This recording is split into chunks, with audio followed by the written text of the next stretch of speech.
opportunities as a result of COVID. Properties will be empty, rents might come down. Really good staff, I'm sure, would love work and love working in a good company. And I think that'll probably give us some pause for thought about what we want to do. I mean, it may even be that we could afford a restaurant site in Dublin. I mean, things could be that dramatic.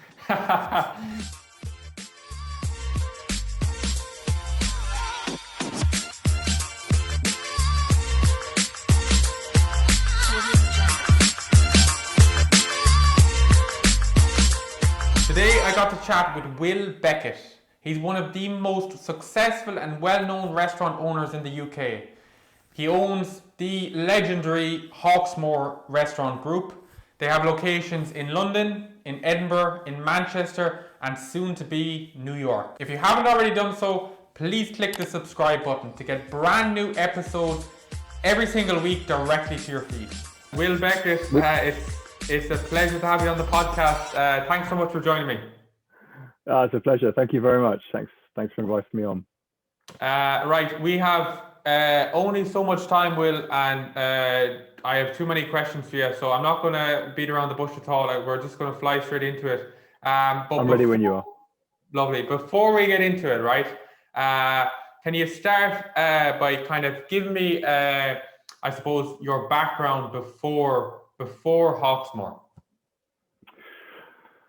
So 2003, when I was 26, me and my best mate Hugh decided that we'd been hopeless in real jobs and that we would start a little bar together. We started a bar in East London, in Shoreditch, like the hip part of London.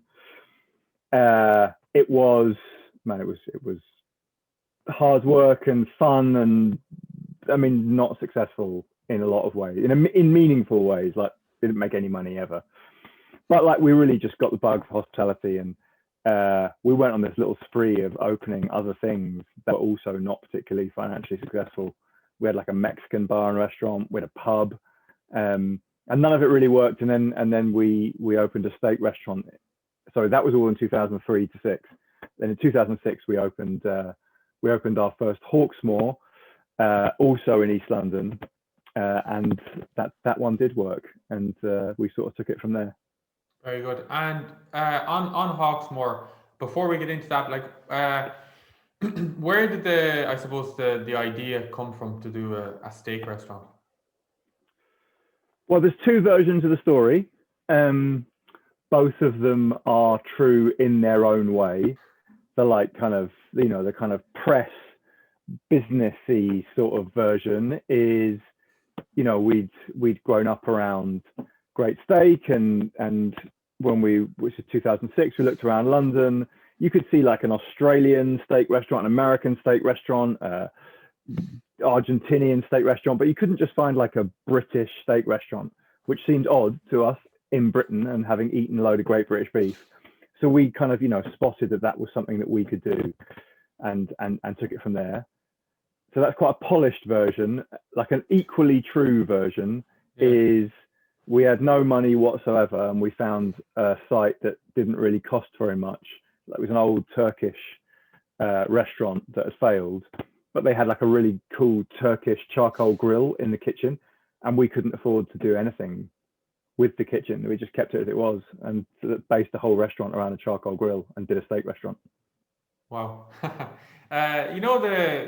The idea of a steak restaurant, like from the outset, I suppose from a commercial point of view, right? And please correct me now if I'm wrong, but it doesn't sound like I suppose a commercially fantastic restaurant concept, right? There's other concepts you could have done that maybe the margin would have been better on. Like, I suppose why like, would that be right? And why a steak restaurant? And was it on your mind? I don't think that's right. I mean, as I think about it now, there's loads and loads of really, really successful steak restaurants. It's one of those, isn't it? I mean, it goes back to your question of steak or lobster. Like, everybody likes steak, and that's a pretty good start. And I know what you mean about margin. I was talking to someone the other day about our, we do the whole at-home thing that a lot of restaurants are doing now. Yeah. And Hawksmoor one's gone really well. And I was talking to a friend with Italian restaurants, about his thing. And he was like, oh God, it's so frustrating because, my average spends whatever it is, 45 quid for two, and yours is 85 quid for two. I can't generate enough sales because we're a low price product. And I said, I get that, but equally, I've spent my whole life thinking, oh God, we sell this red meat. It's extremely expensive to buy. And then geniuses like you sell kind of flour and water and get a good margin on it. So I think these things are kind of swings and roundabouts, really. Yes. I don't think it's about like margin. It's just about trying to do something that makes people happy. Fantastic. And steak seems to do that pretty well. Yeah, for sure. And so let's get into Hawksmoor then. I suppose opening up your first location there, you were talking about. Can you chat to me a little bit about that whole process of opening up number one? I mean, if I think about it now, it was really just naivety, luck, stupidity, one thing after another, really. We had these three other things that were failing. I mean, it was obviously not a good idea for us to open another restaurant when we already had three failing. In fact, we sort of had a verbal agreement from a bank manager to lend us the money to do it. And when we stupidly signed the lease without the loan agreement and then went back, we found that the bank manager had been fired. So Hugh's parents had to mortgage their home, to second mortgage their home to help us open that restaurant. My stepdad lent me his life savings of 20 grand. So, I mean, it was a weird thing to get started. And in a way, and we wrote this in one of our books. In a way, we were really lucky because this guy called Nick Strangeway came along, and it just happened that he was really experienced and really interested in what we were doing. And he said, I'll try and run the restaurant. And we were so busy with the other things that we just had to kind of get out of his way and let him do it. And we learned a huge amount about how to run restaurants from him. And really, we caught up with him. We had to learn how to run restaurants from him. And I think probably for the first 3 years of Hawksmoor, the restaurant would, but we probably had close to no idea what we were doing. Wow. And that this guy you're on about, Nick, sorry, no, I wasn't really, was he an employee for you or an investor? Or yeah, so he was the first general manager of the restaurant. He's probably, over here, he's probably one of the best known cocktail guys.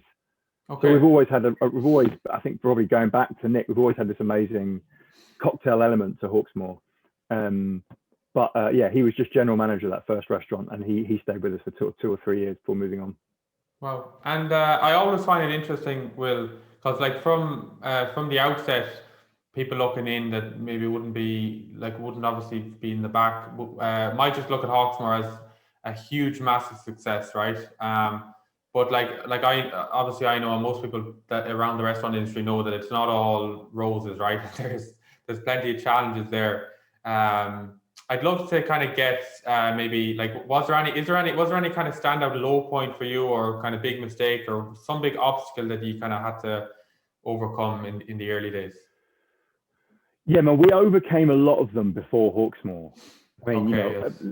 You name a stupid restaurant industry mistake, classic restaurant industry mistake, and we made it. Bad hiring, unable to price dishes, no idea how the money stuff worked, didn't really understand how to do like really slick service. I mean, we made mistakes with our property leases. We made mistakes, literally, you name it, we've made the mistake. But we were always pretty good at not making the same mistake twice. And something that I think was always really good about that time, and I'm talking about, the sort of 5 years before the 2008 financial crash. Yeah. Was you could do that, right? We were always, the food and drink was always good, and the service was always, not super slick, but enjoyable. So as long as like you had enough turnover, you could afford to make a lot of mistakes. I mean, it's an expensive way to learn, but we sort of stayed in business, low rents, all that kind of stuff. I've spoken to friends who opened businesses in like 2015, 10 years later. And you don't get that luxury of like, 5 years to learn how to do things. It's, you get 6 months. If you haven't made it in 6 months, you're in trouble. And actually, I think those days are probably about to come back after this COVID thing. It's going to be such a great time to get started in the restaurant industry. Yeah, well, that's good to hear. And when I look at Hawksmoor, obviously apart from the real high like quality you're offering, and I'd love to get your kind of opinion on this, but your the feel and the ambience of your places, right? Like you locate in kind of grand buildings, right, largely, and the service is always very strong. Like those two elements, the feel and the service. Like was there a real focus on like what was the kind of focus on trying to create them? Well, so I think the big thing that changed for Hawksmoor, so 2006, 2010, we had that one restaurant in Shoreditch. I mean, even now, I don't know if you've been to that one. It's the least grand of all of them. We obviously set it up on a budget, and it's just a pretty average kind of building. And in 2010, which was in the middle of the recession, we found Hawksmoor Seven Dials in Covent Garden, 6,000 square foot in a basement off a side street. No one wanted it, but it was a beautiful old building, and we took it and we kind of did it up quite sensitively, and just everything all came together. Right, we've got these amazing reviews, and people loved the restaurant, and suddenly it was efficient, and we worked out what we were doing, and we sort of we just developed this sort of identity of really, really high standards with the food and the service, but also like a real casualness amongst the staff and people that work there. Everybody's super relaxed, really, really nice. Everybody's themselves at work. And then we situated all of that in these kind of beautiful old buildings. And we've kind of, we've continued that from that second restaurant, really. So every building that we've got, including the one, in my background, which is an old courthouse in Manchester, is of the same type, big, beautiful old building. And then we just had this really buzzy steak restaurant inside with no gimmicks or anything, just really high standards and really, really lovely people. Very good. And that's really interesting. And like you're saying, 10 odd years at it, there's been like London's such a competitive food city, right? Like every year there's so many new places opening up. A steak restaurant is in kind of theory quite a simple concept, right? Is that something that's on your mind? That you always need to kind of evolve and continue to grow, or how do you view that? Yeah, I mean, it's interesting. So I'm guessing by our respective hairstyles, you're younger than I am by quite a bit. But so it's possible that you've only ever thought of London as somewhere with like an amazing restaurant scene. Yeah, but yeah. That's not true. If I go back to the beginning of my career, mid 2000s, it certainly wasn't bad. I mean, like the 80s, 90s, there was a lot of really bad. I mean, London was famous, right? Still, a lot of people older than me, when they hear restaurants in London, are like, food in London's rubbish. I'm like, oh my God, it's like the best restaurant city in the world. It's amazing. Anyway, but back then it wasn't, and it was sort of getting there. I think the last 10, 15 years have been amazing for London, but we started, and I don't remember thinking there's some really heavy competition here amongst other steak restaurants. What I've kind of felt over time is what we've probably done is we've taken like an old style of restaurant, right? Steak restaurants, whatever, they're 150 years old. The concept of basically just a meat and potatoes and drink restaurant. Yeah. And they're quite old fashioned, right? If you even go to Manhattan, the States, where we were about to open a restaurant last year, but didn't.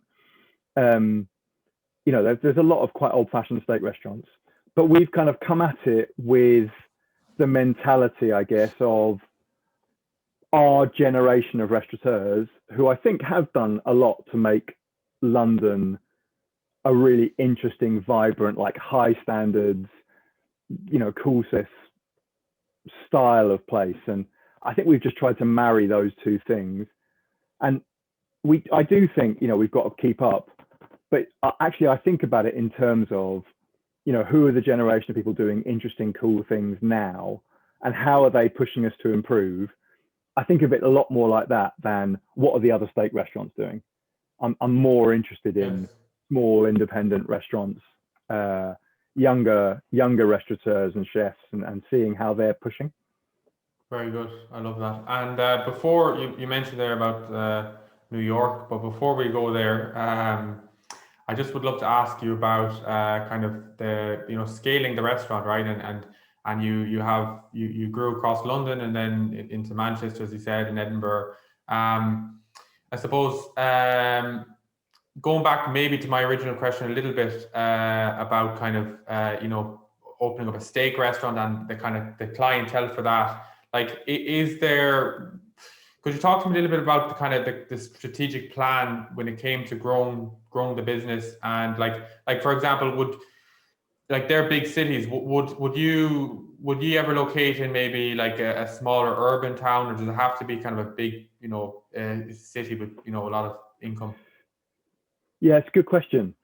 I mean, for a very long time, there was never really a strategic plan. It was just kind of me and my best mate and the people that have worked for us for a really long time, sort of working out what would be interesting and challenging to do next, and where was the demand for Hawksmoor.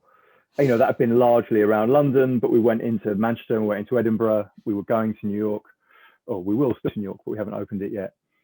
And yeah, it's always been in our mind that our restaurants now have to be a certain size. They've got to be a certain level of busyness. There's no escaping, because of the price of everything that we buy, that we have to sell it at a certain price. So really, you've got to look at somewhere and think, are there enough people that earn a certain amount of money? Can we be busy on a Wednesday night, not just a Saturday night or a Tuesday lunch? And do they have like the building stock there that we can do something really interesting? So I mean, we have been around Dublin actually, and tried to work out whether we could open a Hawksmoor in Dublin. But those are the kind of questions on our mind as we go through it. Right, and I hope I'm not throwing you under the bus now or catching you off guard, but obviously a lot of Irish listeners would listen to this podcast, but it might be interested for me to ask this. Hawksmoor Dublin, Hawksmoor Ireland, is that ever on the cards? Honestly, I love the idea of Hawksmoor Dublin in the way that I love the idea of Hawksmoor New York. I'd love to do that. I mean, when I went there, I've been there like 3 times having a look around. The thing that's always got me is, holy shit, it's so expensive. It's like the rents and stuff are so expensive. And that really shocked me the first time I went. And I would say that it seemed, I don't know whether this sounds right to you, but it felt that mostly restaurants were sort of, I don't know, 2,000 to 3,500 square foot. And there weren't a lot of restaurants our restaurant's probably somewhere between 6 and 10, like 7,000 square foot's probably our sweet spot. Wow. Didn't seem like there was quite that sort of size of restaurant there. No. But I mean, we saw places that made us think like, oh man, Dublin would totally get what we do. So I don't know, we went to Delahunt. Yes. Is that right? Am I getting that right? I remember thinking oh man, this has got a really Hawksmoor-y vibe about it, and it was great. So yeah, I mean, I love the idea of Hawksmoor Dublin. I think it would just all rest on like, can we find just the right building? Excellent. That's good to hear.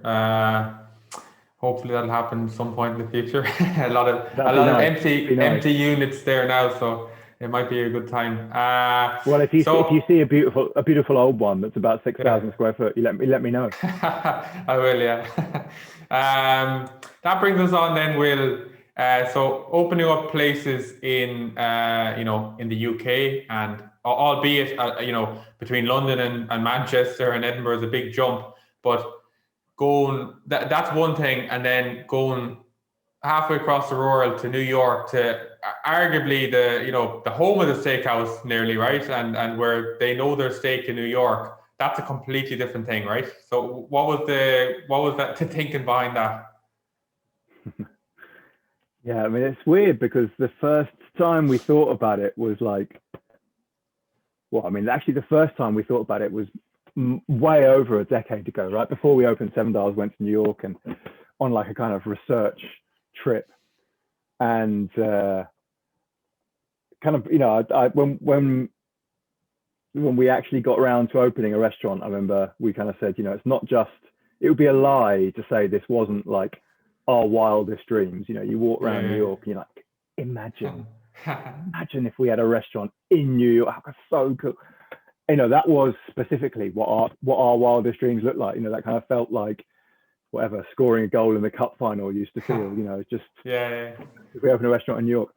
And in the end, in like maybe 5-6 years ago, we got approached by the people who were letting the World Trade Center, and they wanted us to take the flagship restaurant in the World Trade Center, which was 14,000 square foot. Wow. And we really kind of ummed and ahed over that for a while, and we were like, "Oh, we've got to do it." It's the flagship restaurant in the World Trade Center in New York. Yeah. And actually, we signed a lease, and it was so late in being delivered, we were allowed to terminate the lease.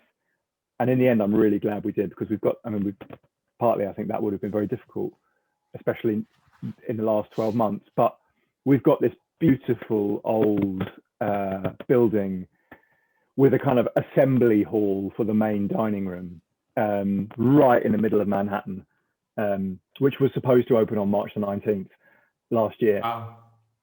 So, I mean, it was the worst possible. Well, actually, it wasn't the worst possible. It would have been worse if it had opened a month earlier and then had to shut. Yeah. But yeah, and we just that's already literally, there's bottles on shelves and stuff. We're good to go, but it's gonna take a little bit longer yet. Yeah, and tell me this, Will, and I think my listeners would definitely like to hear this, is like operationally, how are you going to manage a restaurant on the other side of the world? Well, I mean, one of the good things about Hawksmoor, I suppose, is that I've never had to be involved in managing it operationally. I mean, Hugh and I have often joked that considering we are reasonably well-known restaurateurs in London, there are no restaurateurs that would actually do a worse job of running a restaurant than either of us. I mean, that's not really what we do. We've tried really hard over more than whatever it is, 15 years this year actually, to just surround ourselves with really talented people. And there's a guy called Tom who's worked for us. I mean, he might have worked for us for the whole 15 years. And he moved out to New York more than 2 years ago to really get to know the city, kind of embed himself and Hawksmoor in the restaurant culture there. And he's run 3 of our restaurants. He ran Air Street, which is our biggest one, which is 11,000 square foot. And he's moved there permanently. Okay. And actually just before we failed to open, we probably had about 10 of our staff out there living, something between 3 months and 2 years on kind of temporary contracts to just try and light the spark of like Hawksmoor culture, get it started, and then hand it over. Wow. And you said there about like you're not kind of operationally very hands-on, but like what's your kind of role within the business? Like say kind of day to day or week to week, or what do you kind of do with it? I mean, historically, I've always been really interested in like the people side of the business. Okay. What's the culture like? How do we bring people on? How can we be a really good employer? And Hugh, my business partner, and I mean my best mate since I was 11, is more focused on design and food. Okay. But also he is extremely detailed focused, and I'm quite by big picture. So yes. I guess I also just kind of work out, where the company's going, and just try to deal with the more general stuff and running the actual business side of it. But neither of us really are operational. With the 2 obvious people who are operational, a guy called Tim, who was the assistant general manager in that first restaurant 15 years ago, and he's managing director of the company now. And then a guy called Stevie, who's restaurant director. He came to us from the Ivy, I think probably about 9 years ago. He's stayed with us ever since. And that's kind of like how Hawksmoor works generally, is a huge number of people have just worked their way through the company, taking on more and more responsibility as they go. Oh, that's fantastic. And you mentioned there, Will, about kind of how you've always been kind of people focused, and you obviously were, I don't know if it's awarded the right or recognized, maybe is a better word, in the Sunday Times. You were in the top 50 for best place to work for, best companies to work for. What like, would you be able to explain why you were in that category, like? Yeah, I mean, briefly. I mean, so this would be, if we get recognised in that list again of the best employers in the country, it'll be our 10th year in it. Wow. I mean, we've got a really culture. Like, we know who we are.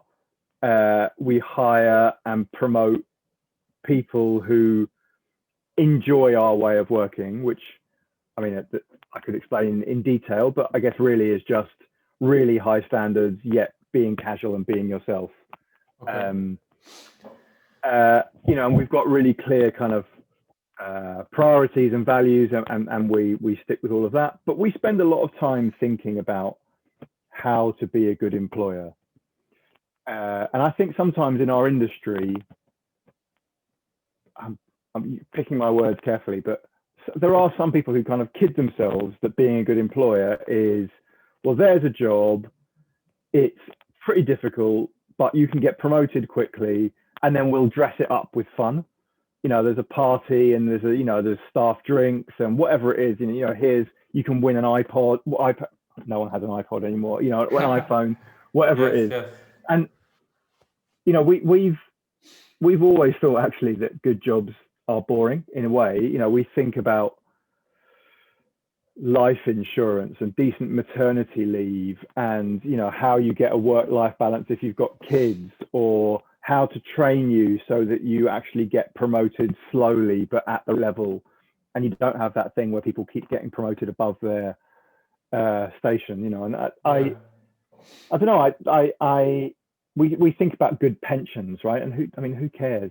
Most of our staff are like 25 to 40. Yeah. There aren't a lot of people thinking a lot about pensions, but we just try to think about what makes a really good career as well as a good job. And I think sometimes people don't notice that some of the stuff we do is good until it happens. Unfortunately, one of our staff died of COVID quite late in the first lockdown. But we've got life assurance, and his family got a pretty decent sized payout, I thought. And I think a lot of people were like, oh, I've never really thought that was a good thing that we've all got. Yeah. But oh my God, that's a really good thing. Or someone gets ill for a long time, we've got critical illness cover. I mean, it's boring. Most of your listeners will have turned off at this bit, but we think about that stuff a lot. Yeah, no, I definitely don't think so. I think that's kind of very insightful, and there's a lot to be learned there. And actually, interestingly, it's one of the questions I always ask. I ask most of my guests, and I was kind of surprised by the answer they get. But more often than not, it's kind of about people, and people mention staff or people, or as kind of being key to success, which I always think is interesting. But let's finish up on this. Honestly, Will, thanks so much for your time. We could talk all day, but we're in a tight schedule here.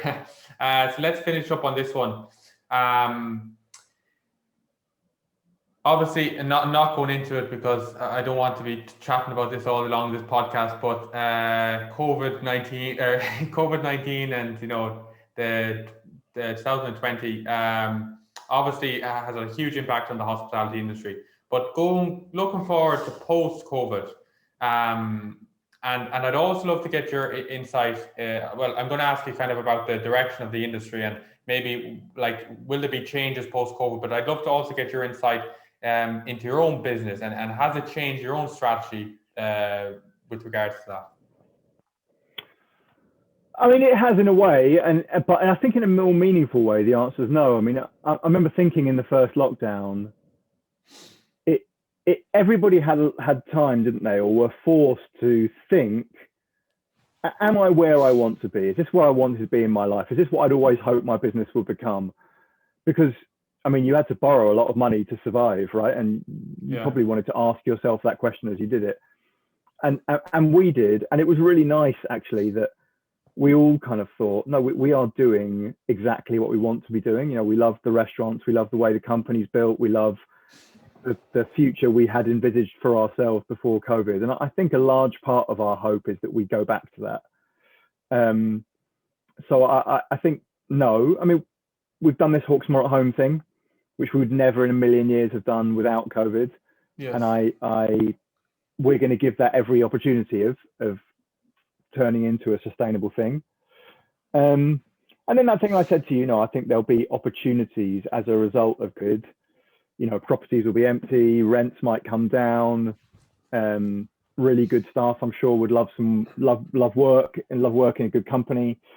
And I think that'll probably give us some pause for thought about, what we want to do. I mean, it may even be that we could afford a restaurant site in Dublin. I mean, things could be that dramatic. Very good. Right, I know I said that was the last one, but let's finish up on a quick one. Well, first of all, before I go there, but what? And it's probably a difficult one to answer.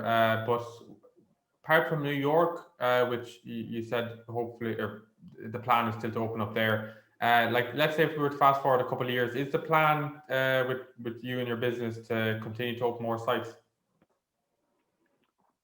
I think so. I mean, I don't know. I'm not wedded to bigger at all costs. But, if New York works, then I'd love to do more in that part of the world. It's somewhere I really, really like being. And, if London can handle 6 Hawksmoors, you would have thought New York can manage more than 1.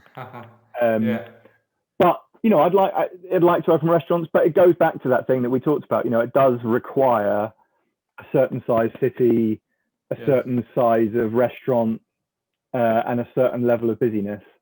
And certainly in the UK, there aren't that many cities that tick those boxes. So we'll think about it carefully. Yeah, and you said there are 6 Hawksmoor in London. Like, is that something that you would have given thought to? Like, I'm always interested in this when I look at particular work I do with restaurants in Galway in Ireland. Kind of when it comes to scaling, how many, like, what's the kind of magic number in a city, and where do you locate and stuff like that? Like, is 6, like, could you do more in London, or how do you see that? I don't think it's impossible, but it's not easy. I mean, if we're going to do 6,000 to 10,000 square foot restaurants, they're like center of gravity is quite big. There's a big kind of catchment area for those, and there's a danger they start cannibalizing each other in a way that, like, I don't know, 2 pret-a-manger don't. They can be 3 streets apart and it's fine. So I think it just depends on the offer, really. I mean, could we open another one in London? Probably. Are we desperate to? No. Yes. Okay. Excellent. Right. Let's finish up on this one, Will. I have to call it a day because I could talk all day to you. Bit of an interesting question, but I'd love to get your. Sorry, there, Yuan. What do you call her? Siri's just jumped up there. I think she thought I was talking to her. Do you still hear me there, Will? I can still hear you. Yeah, sorry. Yeah, no, Siri popped up there. Right, let's finish up on this one, Will. I'd love to get your opinion on this. Apart from Hawksmoor, right, and obviously you're very much focused on that, I'd love to kind of, like, I'm very much interested in concepts and always looking at different concepts in London and New York and stuff like that. Is there any other, is there any other concept that you kind of would look at that you think might be kind of a really good concept, or even maybe if you want to answer, like, is there any other restaurant that's out there that you kind of say, fuck, I wish I had done that, Yeah, I mean, God, there's so many. I'm on the board of a company called Rockfish down in the southwest. Yeah. They're amazing seafood restaurants. You can always see the water, just brilliant. Indian restaurant, the Shum's incredible, amazing concept. I love Padella in the kind of in the Italian kind of space. I mean, there's so many. I'm trying to think of, like, great Chinese that's scalable. I mean, I've mentioned to you scalable restaurants, but if you go down to the like independent restaurant level, there's I don't know, there's so many. There's so many. You pick a style, and I'll tell you my favourites. Let me think. Just on that point, actually, you said there about Chinese and Chinese restaurants. I often thought there's no real brand right around the Chinese, and maybe I'm wrong. There probably is, but there doesn't seem to be any kind of like big brand Chinese restaurants that kind of I often think there's a kind of an area there, but yeah, I mean there's sort of high end stuff, isn't there? There's Hakkasan. Yes. It's got a big Chinese element to it. Mid market. I mean, there's kind of stuff that's come out like ping pong or whatever, kind of dumpling sort of restaurants. But yeah, you're right. I think there's probably scope for someone to do something interesting there. Right, cool. Right, we'll leave it there. Will, thanks so much for your time. Honestly, it was great to chat to you, and I can't wait for to get back over to London and get back into Hawksmoor. Hopefully this summer. I'm glad. Yep, absolutely. Thanks, mate. It was good to talk to you. Nice one. You too, Will. Thanks for watching the Business of Restaurants podcast with me, Evan O'Cally. For new episodes every single week, subscribe below.